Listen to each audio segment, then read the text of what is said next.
All right, today's June 15th, and we're chopping the sorghum now. Or not chopping it, we're cutting it. My bad. Um, we're gonna hopefully chop it tomorrow or Wednesday when it dries down some. This stuff is a lot wetter than I thought it was gonna be. But anyway, whenever we do something here,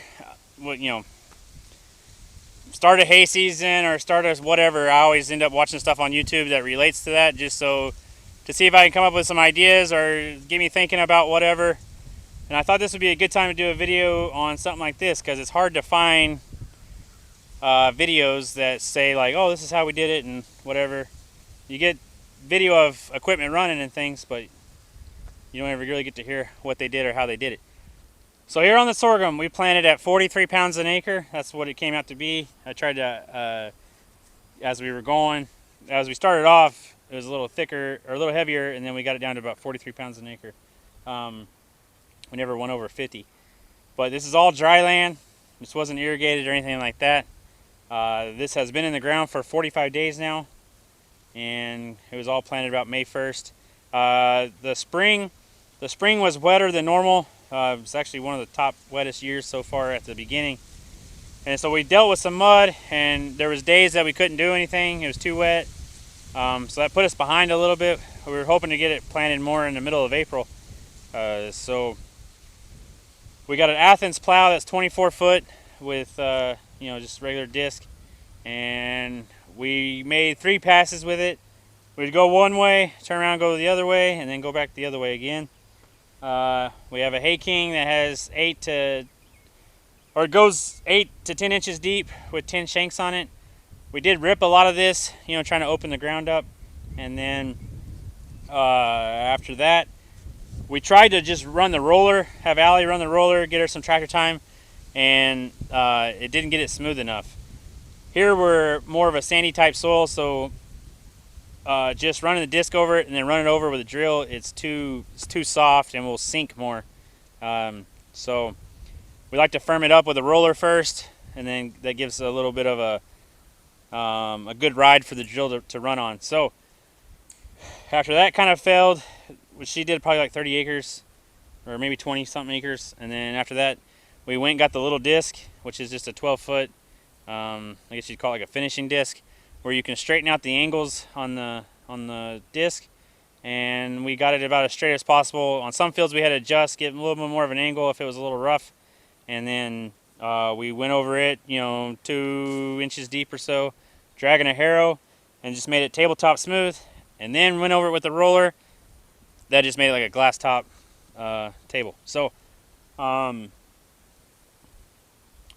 that, we came in with the drill, went over with the drill. We have a 24 foot solid stand Great Plains drill. Went over it, planted 43 pounds an acre, and then the very, very first thing that we did was we hauled a lot of manure. I don't even know how much we hauled, but it was a lot. And then we got that disced in. So then the last thing we did was, after about 2 weeks, because it started raining right after we got done right after we got done planting, it started raining. And so 2 weeks or so after planting, it was about knee deep to thigh high, and we came in with the fertilized truck and put out 400 pounds of 17 an acre. We wanted to do it on the dirt, but we just couldn't. It was too wet. So we came in after it was already up, and we got dry enough, ran and put the fertilizer out. The night that we finished putting out the fertilizer, it rained, and it rained for like 3 or 4 days.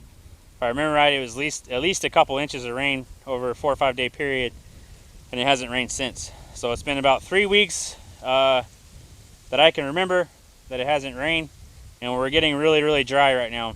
Our temperatures after that last rain, we went up in the in the 90s with a very high humidity.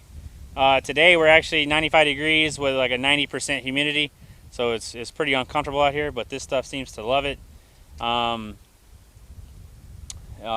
We did get some drier type days about a week ago, and that actually kind of started making it turn brown and losing some of the tips of the leaves. Not right here in this area, but there's a few other areas that were like that. This here, I mean, out there's got to be 7 foot, maybe even getting close to 8 foot. That up there is probably 8 foot. This here is a little hole. It was holding some water, and I would say 75% of it looks like this.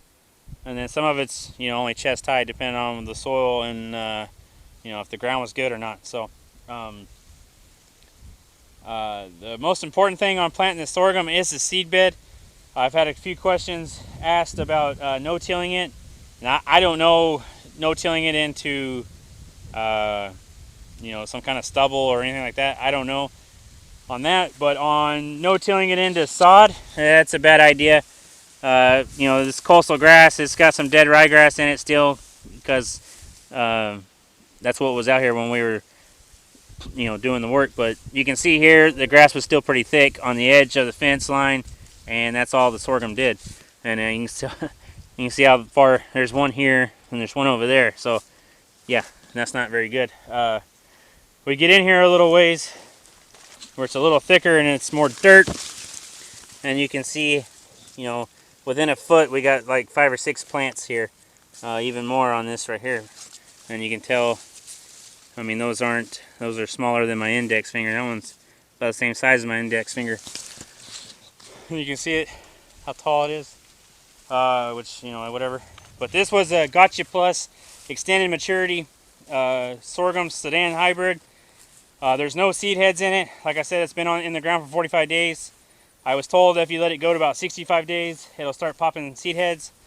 But our goal was to get it 45 days, and that's what we did. And there's another spot that was holding water. This right here is the lowest ground that we have. And actually, I guess that over there would be the lowest ground, and it all drowned over there. So, different story. But yeah, it doesn't like that much water. Anyway, so we'll find out in the next day or two how many tons an acre this is. I'm not really 100% sure. We're kind of all guessing 10 tons maybe. We'll just see how it plays out. But that's what we did. And somebody told me yesterday or 2 days ago that this was the tallest sorghum that they've seen this year. And they travel from East Texas to Central Texas to the Panhandle and all the way to Oklahoma. So I guess that's saying something. And then the guy that's cutting right now, he told me that he asked a guy to come help him do the sorghum and to haul the sorghum, and the guy said, "What are you talking about? All the sorghum's like 6 inches tall." But we just tried to run when it was nobody else wanted to, because it was wet and muddy, and we just went for it. So now we're in, it looks like going into a drought. So we're hoping that we can get this cut off, and then we get a little shot of rain. They've got like a 10 or 20% chance in 7 days, and then we get a regrowth. But we'll see how that works out, what happens there. This stuff's supposed to have a higher TDN. It said 20% higher than its competitors, and it's supposed to do more forage. So we'll see how it all works out in the end, but so far it's doing pretty good. Anyway, we're gonna fly the drone around a little bit and see the Big M in action.